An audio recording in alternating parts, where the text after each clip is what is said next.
Hello, and welcome to the Homesick to Happy Movers podcast. So, today we're talking about adventure because adventure has a huge role in the ability to transition easily. And when moving to new areas, you need a sense of adventure. This episode is here to inspire you to live your life to the fullest and explore this beautiful world no matter where your moving takes you. So, Joey Hodlmair has a family of three and they live life on the road. Yep, that's right, nomad style.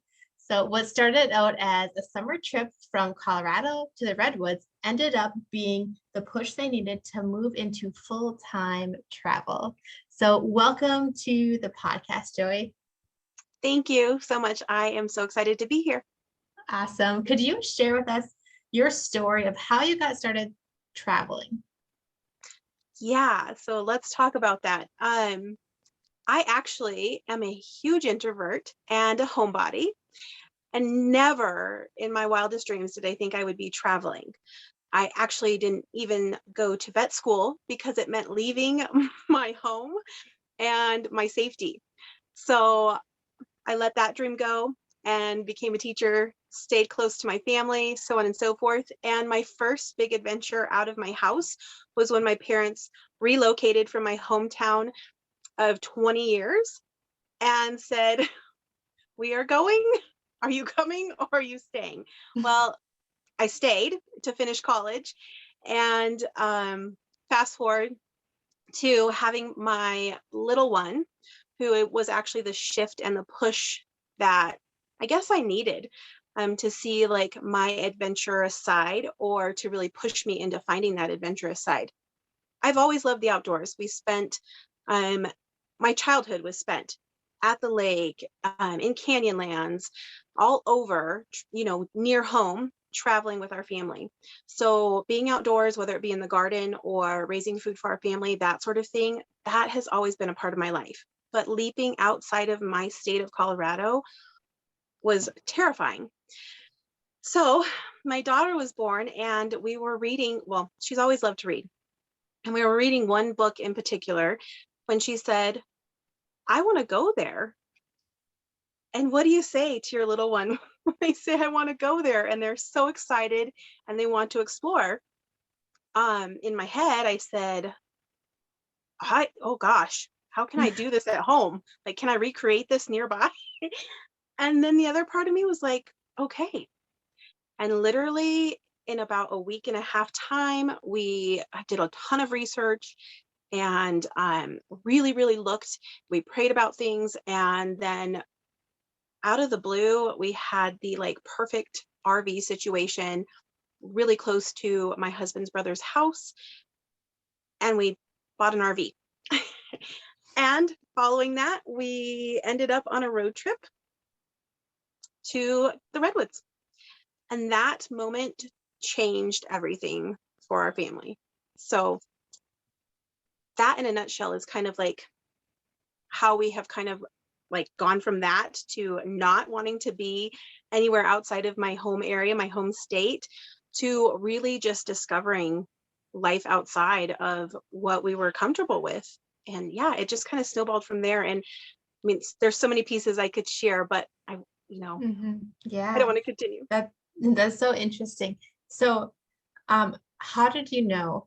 So earlier you had said that after that move or after traveling, you decided just to go full in on the road for life.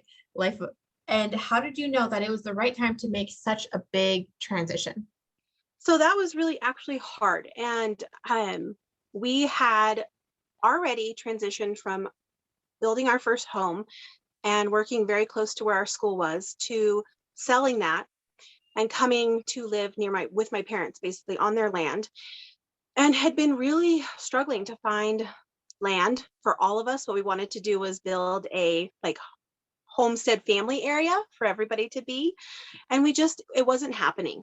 And so we were in this transition phase of, it's either we're homesteading or we're roadsteading and we're going to go on the road and live life. And it was almost as if the world really pushed us to really make a big, bold decision.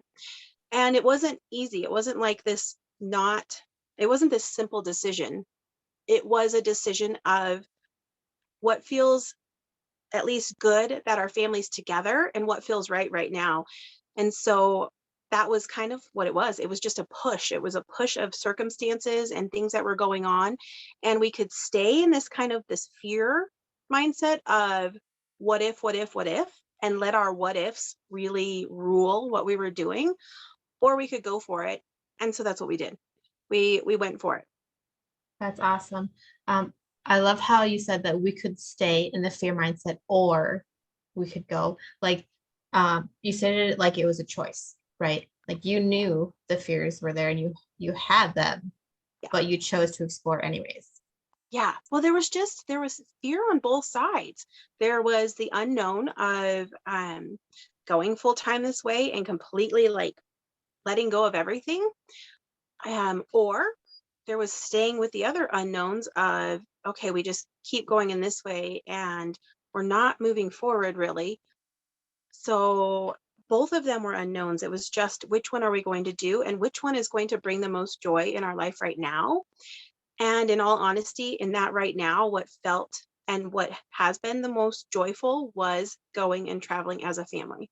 Mhm. Yes, I love that. I feel like it can speak to so many people who are in the midst of a big transition and deciding which way do I go? Do I stay? Do I go? Like, do I, Yeah. which option? Um, and that there's fear on both sides, and that's okay. And just Yes. taking that step to what is best for you now. Yeah. And taking those risks is so important. I am not or wasn't previously a risk taker in any way. Um, Safety and that kind of like security piece is very important to me. But what I've learned is that if we don't take those risks, we never know the beauty of the other side. And it could be not good. Like that is a possibility. We've had some not good things. It's not all sunshine and rainbows and all that sort of stuff. But the good totally outweighs the bad. It absolutely 100% outweighs the bad. Mm. Yes, that is awesome. Um, I love how you talk like you transitioned into risk taking because I have also, like when I was younger, I was very, very cautious and afraid to do new things. Um, what has helped you transition into being willing to take risks? I think taking the first risk and seeing that it wasn't as horrible as I thought it was going to be is actually what really pushed me into taking more risks. But it also, a huge turning point for me was my mom's stroke. My mom had a stroke almost 1 year ago, a stroke that the doctor said she should have died from. And it was in that moment where I was like, man, my parents have spent a lot of their time working and my dad had just retired or was getting ready to retire. Here we could have lost my mom. It's just all these thoughts of what if, or like now is the time. Those kind of things started like playing in my head. And it's just one of those moments of, you're not guaranteed tomorrow. You're not guaranteed the next minute. And so this is something that our family fully enjoyed. Let's take this risk and go and do it while we have the time to do this. Let's just do it. Yeah. And so, yeah, it's just, I think when you take that first risk and do it and you see how it unfolds, it's powerful. Yes, that's awesome. So, what role has adventure played in your travels? So, adventure. So, even though I initially was not like the outside of the home adventure type person, I've always loved like, we've always done geocaching as a family or just fun things like that or things on our land that we super enjoyed. So, adventure is one of those things that I think helps you just continue to be excited about what you're doing. And it doesn't need to be grand. We see so many grand things. I think a lot of times, even I'm at fault or guilty of pinning the most grand and beautiful adventure. And the reality is, we can go on that same adventure and it's not what we pinned. It's not what the person made it to be because maybe they took a beautiful photo and that was the only beautiful spot in that one place.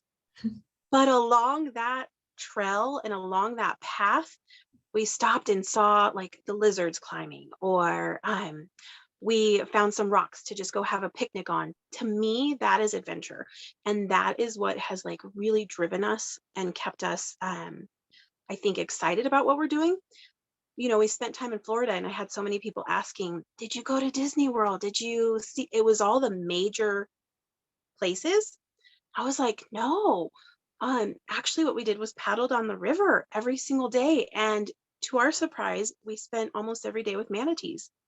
Like, and it started out as we're just going to paddle on the river and enjoy the river and see the birds. And it ended up being, yes, a grand adventure because manatees are grand.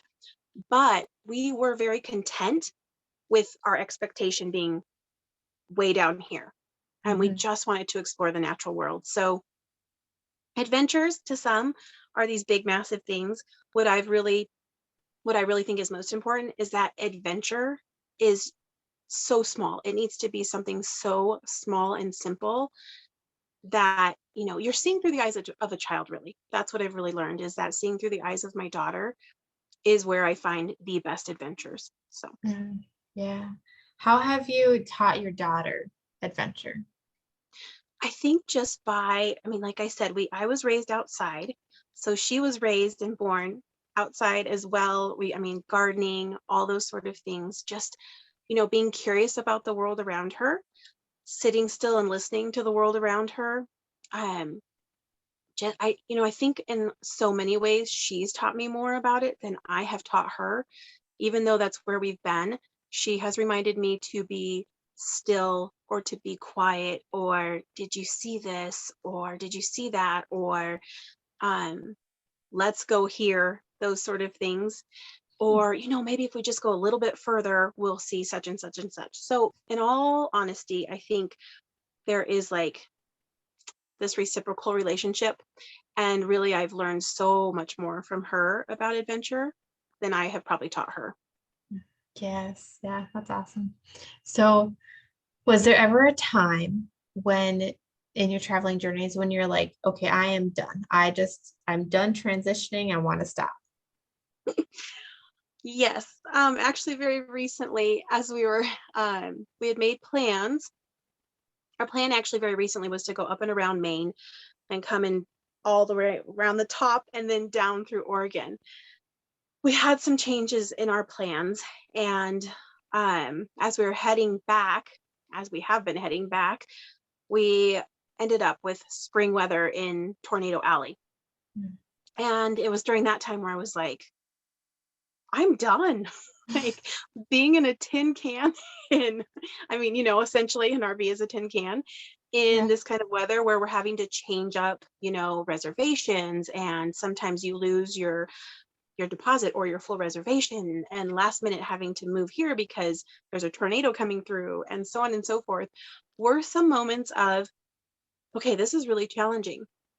But on the other side of that, and getting through the other side of that, was seeing like the power of we're together, we're safe. I've learned so much about like what I can handle really well and where I need to ask for help.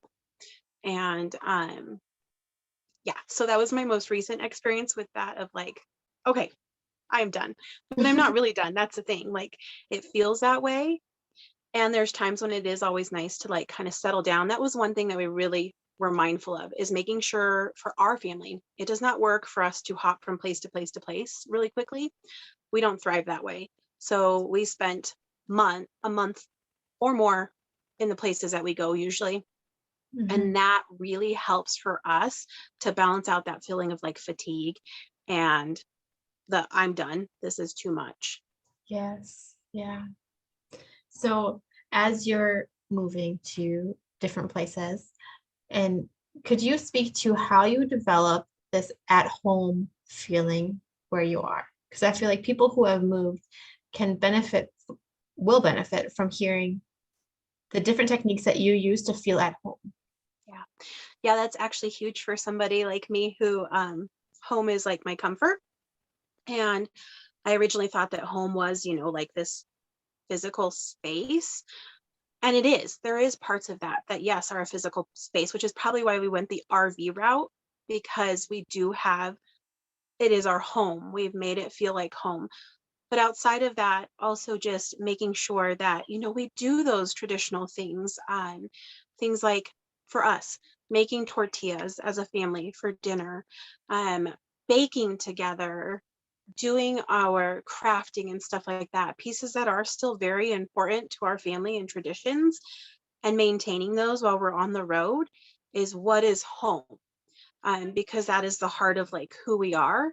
And that's what keeps us connected to like home and our family, is doing those sorts of things. Another thing that has been super important is utilizing technology and, calling and FaceTiming family, or I don't think it's called FaceTime anymore. That probably ages me, but you know what I mean. Um, Whatever it may be, having those conversations with family back at home and seeing what's going on, those sort of things. Mhm. Old school writing letters and postcards, and just continuing those little things that keep you connected. We also, one thing that was super, super good was where we were staying. If I knew we were going somewhere, and like I said, we stayed long enough that I could have family send a little something to us from home. That helped a ton to open up a little package of something from home. So that was one way that really connected us and kept us going. But we also we have picture books of memories from back home or places that we really loved. Just little things like that. And just remembering that, we are together, we are a family, those sort of things. But there are trying moments. There are moments of, really missing what life was. But I think a lot of times for us, the issue there was not really being present with what we were doing, or having a moment of the weather being chaotic and crazy and thinking that it would just be better if we were just home, that sort of thing. So just being really mindful and thankful of where we were. Yes. Yeah. What transition skills have you learned from moving from place to place? Let's see. That's a great question because there is so much transition. And this is another area where I'm going to just share one of the things that my daughter actually brought into how we transition. We always capture one of our favorite special places via photo, and she has um, a little ritual, I guess you could say, that she likes to do. She likes to take a leaf or a stick or something, and she speaks some words over it, and she says, "Thank you." And we let that go. We usually release it into the water because we tend to be by water. We're a water family. But if not, we release it into the wind. That's one of our ways we transition that helps us support transitioning. We also, like I mentioned, photos are huge for us. So just having photos and memories, and I like to have those then printed out really inexpensively through Shutterfly, or even I've done books through chat books, that sort of thing, or Google photo books. But that is a really good transition for our family to have that and write our story in there. I just do typing of some simple words that talks about our story, and we have that to carry with us. It is like closure, and that really helps with that transition piece. Some of the other things, as far as transition go, I'm trying to think of some specific things that we do. I think it just is a lot of times looking forward to where we're going next and getting excited about learning about that next area. We're big on like animals and the culture and that sort of thing. So a lot of times it's just really amping up and getting excited, because as two empaths, I'm an empath, my daughter is an empath. Um, we become very attached. And so leaving a place and transitioning is not easy. Mhm. And it's just, I think, being prepared, being ready to go, looking forward to what's coming next is always very helpful for us. I hope that answered it. I'm probably not like the best with transitions. That's probably one of my areas where I definitely am still learning and spend a lot of time, more time than most would, with transitioning out of a place. It's just part of our process. Yeah, I really like what you said about, us having a stick or a leaf and like saying some words over it and releasing it, because it's like a goodbye to your area. Yeah. And with a lot of people who get stuck in homesickness, they still feel attached to their old area. Mhm. And I feel like the skill is like you're you just like highlighted a really, really important part of you do have to say goodbye. Mhm. Yep. Yeah. Yeah, and it's really, really hard. I do know one other piece of that of our stick. We usually have two. I forgot to mention that. One goes on our nature treasure shelf, as long as it's something we can legally take. um, then we put it on our nature treasure shelf so we have a memory of that place as well. That has also been really helpful. But like you said, yeah, learning to say goodbye, it's part of life. It is not easy. It is can Mhm. be really hard though. Yes, yeah. And then the next step of like building excitement too. That's then like you're saying goodbye and then transitioning into the next phase instead of sitting there in goodbye. Yeah. Yeah, Yes. Yeah. cool.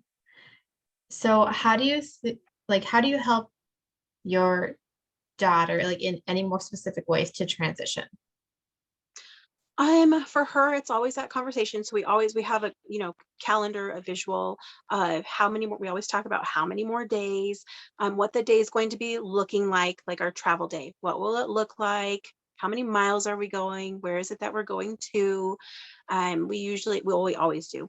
We always pack our food and make sure that we have, those things that are going with us for that transition day, things that are comfort, Mhm. we, have our things that go with us on the road. I have a transition, like a box that is our coloring and just, arts and crafts and things that keep us entertained in the car. Those things are things that we start to do together.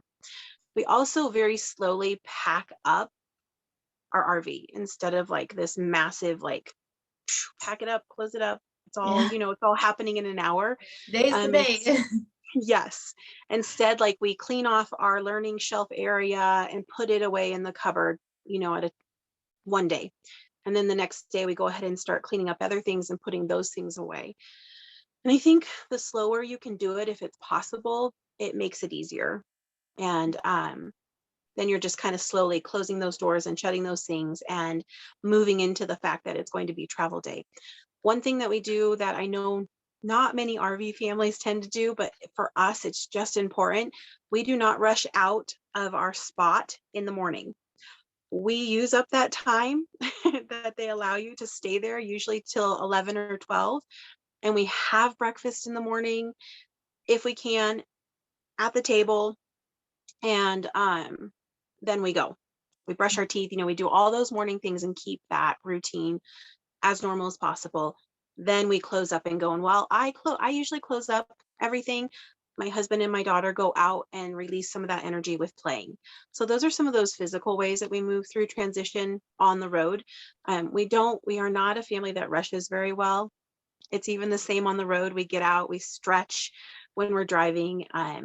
We utilize beautiful stopping points, rest points, that sort of thing. So just Mhm. taking our time is important. Yeah, yeah. Does nature play a role in helping you transition to and adjust to a new area? Yeah, yeah. I mean, it's pretty much all about that.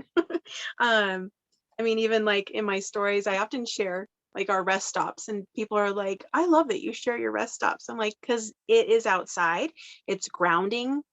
Um, it is very comforting to us. And so, like I said, as I'm cleaning up the inside and closing, like physically closing the RV, my husband and my little one are outside, just kind of calming, relaxing before we hop in the car. As we're driving to another place and we're transitioning, we always stop and we get out and walk around, sometimes barefoot, sometimes not. But, my daughter's always smelling the trees and um, crawling on the ground, all the things nature, because it is so, it's grounding. I mean, literally, it's grounding, and you're able to find your calm, I think, when you're outside. So it does play a huge role.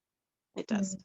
Yeah, find your calm. I feel like it's a really important words there because Yes. a lot of people are searching for like, okay, where do I go to be calm or how do I do this? Yeah. Yeah. And it can be hard, I think, when you're, especially when you are transitioning and you're moving and things are changing.